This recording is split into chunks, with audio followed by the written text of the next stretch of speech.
صحیح. اچھا، مزے کی بات میں آپ کو بتاؤں کہ سود جو ہے وہ دینی مسئلہ تو ہے ہی ہے، لیکن یہ ہر دور میں سماج کا مسئلہ بھی رہا ہے. سود کی تاریخ کا مطالعہ کریں تو پتہ یہ چلتا ہے کہ جتنی انسانی تاریخ پرانی ہے، سود کی تاریخ بھی اتنی ہی پرانی ہے. دین اسلام کبھی بھی معیشت کو جو ہے نا وہ اعداد و شمار میں، گراف میں اور شرح نمو میں نہیں ناپتا. اچھا. لیکن جو طریقہ کار ہے وہ آپ کا ایسا ہو کہ آپ کی کمائی ہوئی دولت کے پیچھے کسی انسانی سانس قرض کے جال میں نہ پھنس جائے. ربا النسیہ ہے. ربا الفضل میں کیا ہوتا ہے کہ ایک ہی اشیاء والی جنس کی جو اشیاء ہوتی ہیں اس میں آپ عدم مساوات کر دیتے ہیں، یعنی غیر مساوی اضافہ ڈال دیتے ہیں. تو وہ وقت کی وجہ سے وہ بھی وقت. ربا النسیہ کیا ہے؟ ربا النسیہ یہ ہے کہ جناب آپ ایک قرض دیتے ہیں یا مالی معاملہ کرتے ہیں، وقت کی میعاد اس میں ڈالتے ہیں اور اس وقت کے بدلے اضافی رقم وصول کر رہے ہوتے ہیں بغیر کسی محنت اور رزق کے شیئر کے. دونوں قسمیں معاشرے میں عدم مساوات کو تخلیق کرتی ہیں، جنم دیتی ہیں. تو اسلام کا جو معاشی نظام ہے بڑا عادلانہ اور بڑا فطری نظام ہے. میں اس کو اسلام کا معاشی ماڈل جو ہے نا اصل میں وہ اخلاقی اقتصادی ماڈل ہے.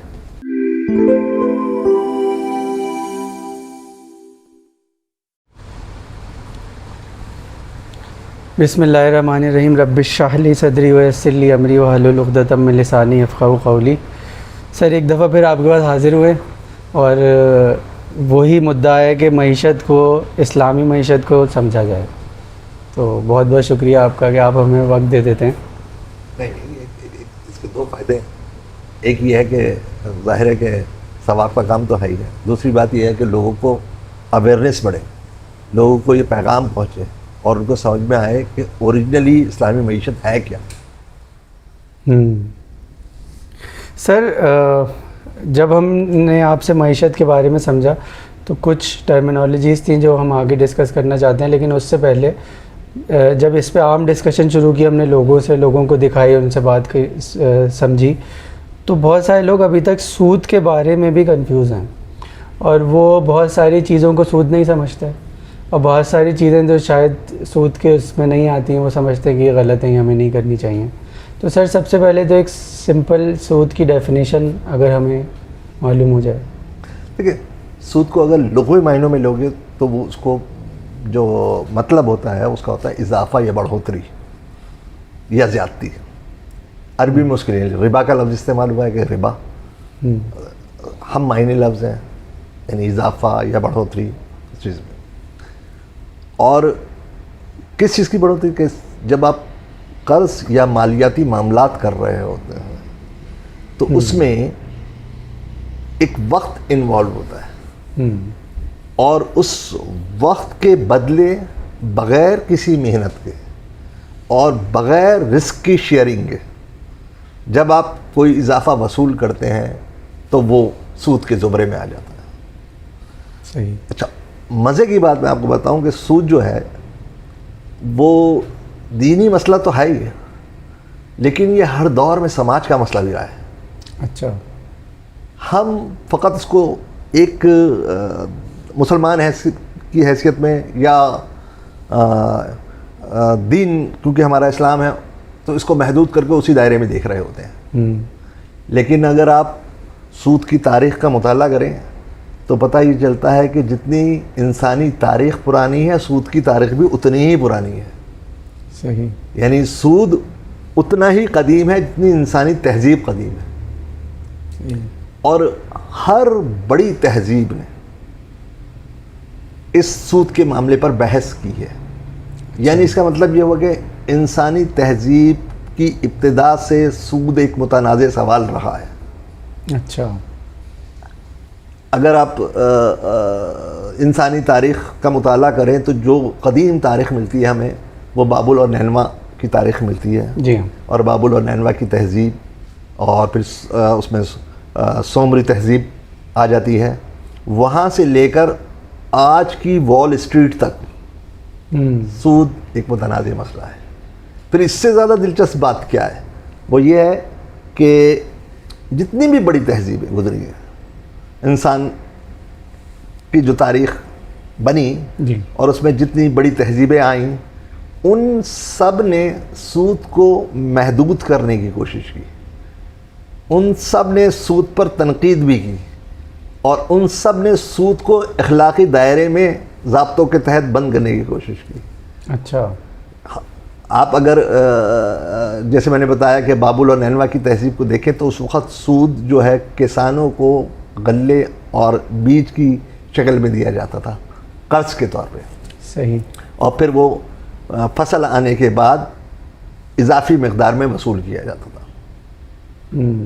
یہ بابل و نینوا میں سود کا نظام چل رہا تھا. پھر یونانی فلسفے میں آ جائیں اگر ہم, تو یونان کے اندر ارسطو سود کا سب سے بڑا ناقد تھا, سخت ناقد تھا, اور اس کا خیال تھا کہ یہ جو سود ہے یہ غیر فطری عمل ہے, یہ معیشت اور معاشرت کے اندر جو ہے عدم مساوات پیدا کرتا ہے. اور اس کا قول یہ تھا کہ یہ جو دولت ہے, یہ جو پیسہ ہے, یہ تبادلے کا ذریعہ ہے, یہ خود بڑھنے کا ذریعہ نہیں ہے. اچھا, یعنی آپ اس کو ایکسچینج کے طور پر استعمال کریں گے. تو وہ جو یونانی پوری تہذیب تھی وہ اس کو غیر فطری کہتی تھی اور معیشت اور معاشرت کے میں عدم مساوات لانے کا ذریعہ سمجھتی تھی. پھر اگر اس کے بعد اور آگے آ جائیں تو ابتدائی عیسائیت آتی ہے. ابتدائی عیسائیت میں بھی یہ سخت ناپسندیدہ چیز رہی, اور وہاں تو قرون وسطیٰ کا جو کلیسا تھا اس نے سود پر پابندی لگا دی تھی, اور ان کا نظریہ یہ تھا کہ سود جو ہے وہ وقت کی قیمت ہے, اور وقت جو ہے وہ خدا کی ملکیت ہے, اس لیے اس کو بیچا نہیں جا سکتا, اس کی خرید و فروخت نہیں ہو سکتی, اس لیے یہ غیر اخلاقی عمل ہے. پھر اس کے بعد اسلامی معاشرہ جب شروع ہوتا ہے تو اسلام کی شریعت میں تو آپ کو پتہ ہے کہ سود کو حرام قرار دے دیا گیا, بلکہ جو قرآن نے اپنا لہجہ اور لفظ استعمال کیے ہیں وہ سخت استعمال کیے ہیں کہ سودی کاروبار جو ہے وہ اللہ اور رسول سے اس کے جنگ کے مترادف ہے. اور وجہ وہی ہے کہ عدل و انصاف نہیں رہتا, منصفانہ جو نظام ہے وہ اس کی وجہ سے نہیں رہتا, یہ ظلم ہوتا ہے, استحصال ہوتا ہے, عدم مساوات کا ذریعہ ہے, اس بنیاد پر کہا. لیکن اس کے بعد جب آپ کا صنعتی دور شروع ہوا اور جب سرمایہ دارانہ نظام نے اپنے قدم جما لیے تو انہوں نے معیشت میں سود کو ایک ستون کی حیثیت دے دی, اور اس سود نے اس معیشت کے اندر یقیناً دولت میں اضافہ کیا, دولت کے اضافے کا ذریعہ بن گیا یہ ایک. لیکن اس کے ساتھ ساتھ ہم یہ دیکھتے ہیں کہ جدید معیشت میں بھی مالیاتی بحران آئے, قرضوں کا ایک جال بچھ گیا, استحصال ہوا. تو جدید معیشت میں بھی سود پر یہ سوال اٹھا ہوا ہے کہ یہ استحصال, یہ عدم مساوات, یہ بے انصافی, یہ ظلم اور یہ مملکتوں کا قرضوں میں پھنس جانا سود کی بدولت ہے. تو اگر ہم پوری انسانی تاریخ اور انسانی زاویے سے سود کو دیکھنا چاہیں تو ہم یہ کہہ سکتے ہیں کہ جناب قدیم تہذیب دولت کو ضرورت کے طور پر استعمال کر رہی تھی, ان کی ضرورت تھی. پھر اس کے بعد اگر یونانی فلسفہ آتا ہے تو وہ اس کو غیر فطری کہہ کر معاشرت اور معیشت کا عدم مساوات کی وجہ سے رد کر دیتے ہیں. پھر اگر اس کے بعد آپ کا عیسائیت آتی ہے تو وہ اس کو وقت کی فروخت سمجھ کر اور وقت کو خدا کی ملکیت قرار دے کر اس کو ناپسند کر لیتے ہیں. پھر اسلامی معاشرے نے اسے رسول اور اللہ کے جنگ کے مترادف ٹھہرا دیا آپ کے, اور پھر جدید معیشت نے اسے یقیناً سرمایہ کا بڑھانے کا ذریعہ تو کہا, لیکن ساتھ ساتھ اسے استحصال اور عدم مساوات میں ڈال دیا. تو یہ پوری سود کی تاریخ ہے, اور آج بھی سود پر بحث بھی جاری ہے اور اس کے نتائج بھی سامنے آتے جا رہے ہیں. سر اس سے خیر ایک ضمنی سوال نکلتا ہے, وہ یہ کہ جو ہر دفعہ ہم سنتے ہیں کہ امریکہ دنیا کی سب سے بڑی معیشت ہے یا یہ کہ اور بھی کوئی ملک, اور اس کے بعد وہ کچھ عرصے بعد پتہ چلتا ہے ان کا صدر بیل آؤٹ پیکیج دے رہا ہے. تو سر یہ کیا پیمانہ ہے کہ جو پھر اتنے قرضوں میں ڈوبی ہوئی معیشت کو بڑی معیشت بھی کہتا ہے, پھر سود کی وجہ سے اسے بیل آؤٹ پیکیج بھی دینا پڑتا ہے؟ میں نے کہا نا کہ سود دیکھیں پہلے آپ کو یہ طے کرنا ہوگا ایک کہ مقصد کیا ہے، مقصدیت کو واضح کرنا ہوگا. کیا دولت کا مقصد کیا ہے؟ دولت خود مقصد ہے یا دولت مقصد حاصل کرنے کا ذریعہ ہے؟ اچھا دیکھیں، الٹیمیٹ تو ہم انسان کو فوقیت دے رہے ہوتے ہیں نا، اور انسانی فلاح خوشحالی کے نام پہ سارے کام کر رہے ہوتے ہیں. تو ذرا اس کو ایکویژن کو تھوڑا سا اگر ہم دیکھ لیں کہ جو پیداوار ہے یا خوشحالی ہے وہ مجموعہ ہے دو چیزوں کا، ایک سرمایہ اور دوسرا محنت. صحیح. ٹھیک ہے، لیکن ہو کیا رہا ہے کہ جب آپ مقصد سرمایہ کو بنا دیتے ہیں تو سرمایہ وسیلہ نہیں رہتا بلکہ آبجیکٹو کے درجے پہ چلا گیا. جب وہ آبجیکٹو کے درجے پہ چلا جاتا ہے تو انسانی محنت نیچے آ جاتی ہے، اور جب انسانی محنت نیچے آئی تو محنت کی قدر کم ہو گئی. جب محنت کی قدر کم ہو گئی تو استحصال کا ذریعہ بن گیا. سر یعنی کیا پہلے آبجیکٹو خوشحالی تھا یا کیا تھا؟ اگر پیسہ نہیں تھا تو آج بھی کسی بھی دور میں مقصد، چاہے وہ مذہبی معاشرہ ہو یا سیکولر معاشرہ ہو یا سرمایہ دارانہ معاشرہ ہو، سب اپنے آبجیکٹو کو جب ڈیفائن کرتے ہیں تو وہ کہتے ہیں مقصد خوشحالی ہے. کس کی؟ انسان کی. صحیح ہے. لیکن یہ ایک سراب بن گیا ہے، کیونکہ یہ خوشحالی ڈیپینڈ کر رہی ہے سرمایہ پہ اور محنت پہ. سرمایہ اور محنت کی اگر ایکویشن کو برابر رکھو گے تب تو خوشحالی جنم لے گی. لیکن اگر میں سرمایہ کو حاکم بنا دوں گا تو محکوم انسان ہو جائے گا، اور اس کی قدر، اس کی محنت محکوم ہو جائے گی. اور جب انسان کی قدر اور محنت محکوم ہوگی تو خوشحالی نیچے آئے گی اور استحصال بڑھے گا. صحیح. دوسری صورت کیا ہو سکتی ہے کہ میں انسان کی قدر کو بڑھا دوں، انسان کی اہمیت کو بڑھا دوں. یہ بھی اتنا اچھا نہیں ہوگا کہ میں نے انسان کی جو محنت ہے اس کی ویلیو بڑھا دی. یہ افراط زر کا ذریعہ بن جائے گی. اصل بات یہ ہے کہ ان دونوں کو توازن میں رکھنا ہوگا. جب آپ ان دونوں کو توازن میں رکھیں گے تو خوشحالی جنم لے گی. سر افراط زر کو تھوڑا سا ایکسپلین کریں. افراط زر یہ جو آسان لفظوں میں یہ ہے کہ جس کو ہم کہتے ہیں کہ مہنگائی کی بڑھنے کی شرح، قیمتوں میں بڑھنے کی شرح جو ہے وہ افراط زر ہے. ہم عام لفظوں میں اسے مہنگائی کہہ دیتے ہیں لیکن قیمتوں میں بڑھنے کی شرح ہے. مثلا پچھلے سال افراط زر ہمارے یہاں 40% تک پہنچ گیا تھا. ٹھیک ہے، اس کے بعد آپ نے دیکھا کہ ایک دم افراط زر حکومت نے بتایا کہ جی افراط زر ہمارا 2% پہ آ گیا، نیچے آ گیا. تو اس کا مطلب یہ ہرگز نہیں تھا کہ مہنگائی کم ہو گئی. اس کا مطلب یہ تھا مہنگائی کے بڑھنے کی شرح کم ہو گئی. پہلے یہ شرح 40% تھی، یعنی ہر سال 40% کا اضافہ ہو رہا تھا. اب اس پر 2% کا اضافہ ہو رہا ہے. یعنی اسٹل مہنگائی بڑھ رہی ہے، صرف اس کا ریٹ کم ہو گیا ہے بڑھنے کا. سر اب جیسے ہمارے پاس کسی ملک کو بہتر کرنے کے جو انڈیکیٹر آتے ہیں ان میں جی ڈی پی آتا ہے، تو سر یہ تو پھر پیسے والے انڈیکیٹر ہے نا. ابھی ایک میں صاحب کو سن رہا تھا، انہوں نے کہا کہ اگر آپ ہیپینس انڈیکس دیکھیں گے تو پاکستان جیسے ملک ان ملکوں سے اوپر ہیں جن کا جی ڈی پی زیادہ ہے، اور جن کا جی ڈی پی زیادہ ہے وہ غریب ملکوں سے نیچے ہیں ہیپینس انڈیکس میں.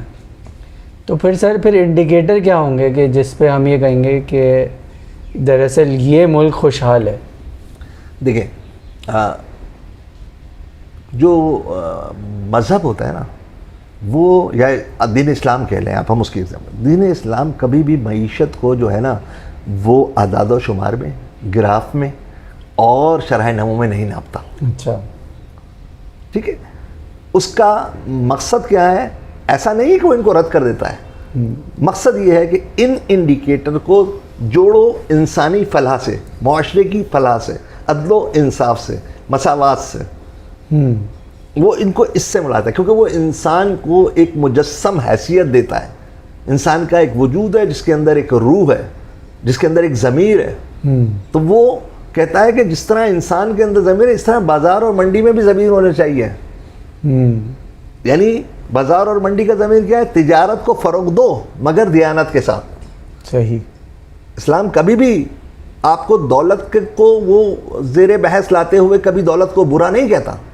نہ دولت کے کمانے کو برا کہہ رہا ہے، وہ تو بلکہ آپ کو انکریج کرتا ہے خوشحالی کی طرف آؤ، حلال روزی کماؤ، یعنی کمانے کی طرف بڑھا رہا ہے، مگر شرط کیا لگا رہا ہے کہ دولت کی پرستش اور پوجا نہ کرو.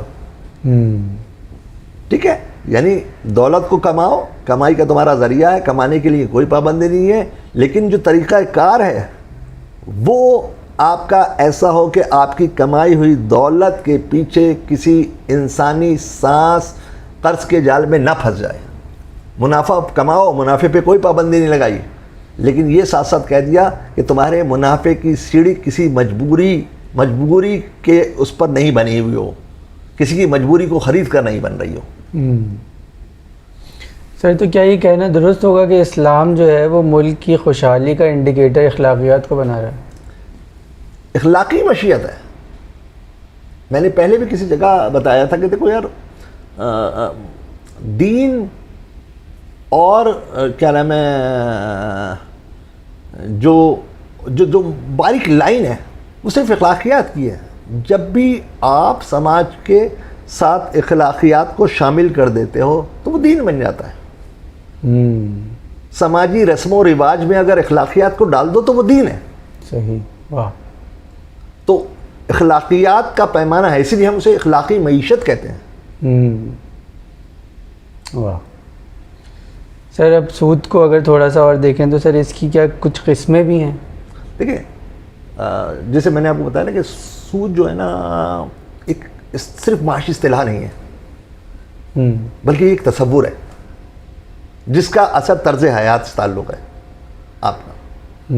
اگر آپ دیکھیں اس کو تو اسلام فقہی لحاظ سے اس کو 2 حصوں میں بانٹ دیتا ہے. جا کے بڑی بات کر رہے ہیں، یعنی 2 بڑی کیٹیگریز ہیں اس کی. ایک کو ہم ربا النسیہ کہتے ہیں، دوسرے کو ہم کہتے ہیں ربا الفضل. ربا النسیہ کیا ہے؟ ربا النسیہ یہ ہے کہ جناب آپ ایک قرض دیتے ہیں یا مالی معاملہ کرتے ہیں، وقت کی میعاد اس میں ڈالتے ہیں اور اس وقت کے بدلے اضافی رقم وصول کر رہے ہوتے ہیں بغیر کسی محنت اور رزق کے شیئر کے. صحیح. یہ ربا النسیہ ہے. ربا الفضل میں کیا ہوتا ہے کہ ایک ہی اشیاء والی جنس کی جو اشیاء ہوتی ہیں اس میں آپ عدم مساوات کر دیتے ہیں، یعنی غیر مساوی اضافہ ڈال دیتے ہیں. تو وہ وقت کی وجہ سے، وہ بھی وقت کی وجہ سے ہوتا، وقت کی وجہ سے ہے، تو ربا الفضل وہ کہلاتا ہے. ٹھیک ہے، اور اسلام ان دونوں صورتوں کو منع کرتا ہے، دونوں صورتوں کی وہ نفی کرتا ہے کہ ایسا نہیں ہوگا. لیکن اگر ہم اس کو سماجی لحاظ سے دیکھیں تو سماج بھی ایک تقسیم بتا رہا ہے ہمیں، اور سماج کی تقسیم کچھ اس طرح سے ہے کہ ایک قرض وہ ہے جو آپ کاروبار کے لیے لیتے ہیں، اپنی تجارت کے لیے لے رہے ہوتے ہیں.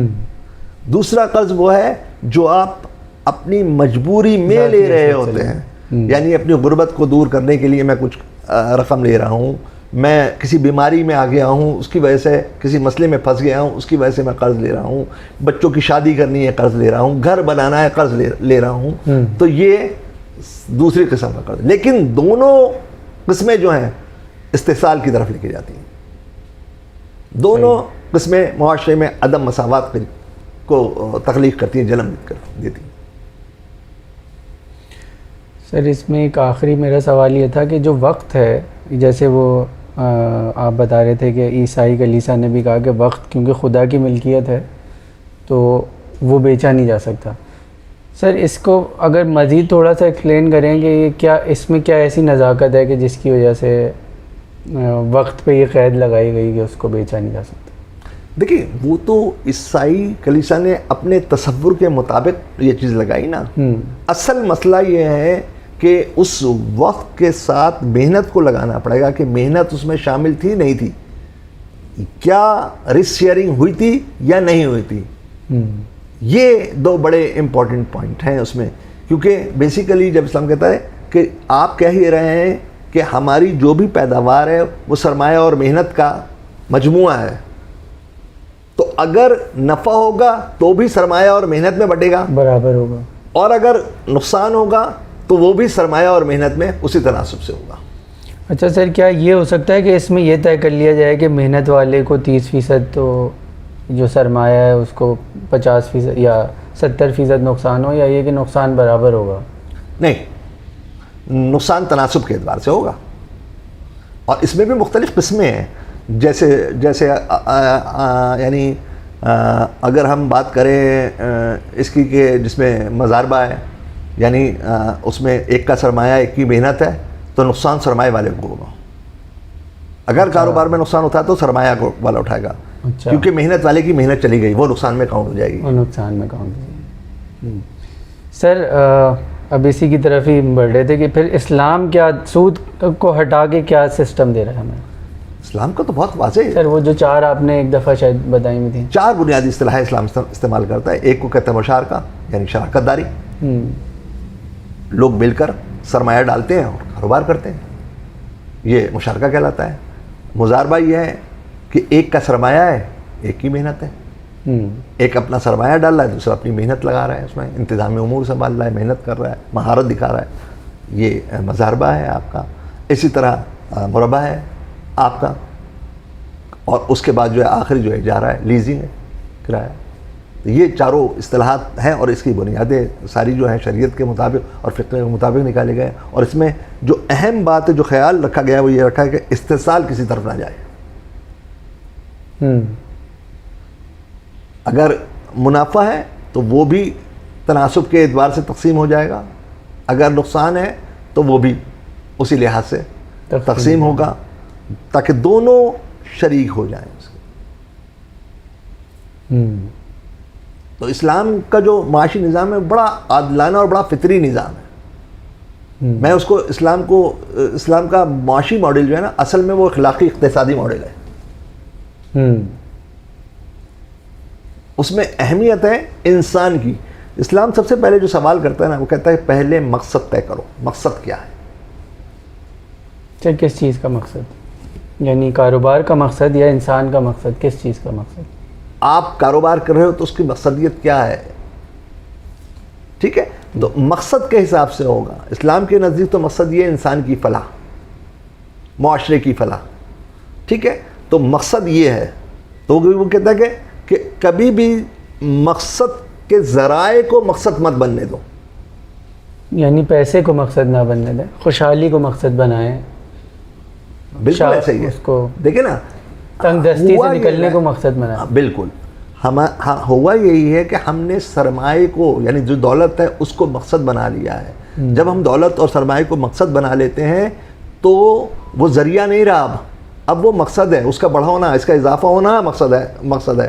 تو اب اس کو بڑھانے میں دوسرا فیکٹر انسان تھا، یعنی اب انسان محکوم ہو گیا. کس کا؟ نوکر ہو گیا، معیشت کا. اور وہ کام کس لیے کر رہا ہے؟ دولت کو بڑھانے میں، فلاح کو بڑھانے میں نہیں، خوشحالی کو بڑھانے میں نہیں، دولت کو بڑھانے کے لیے کام کر رہا ہے.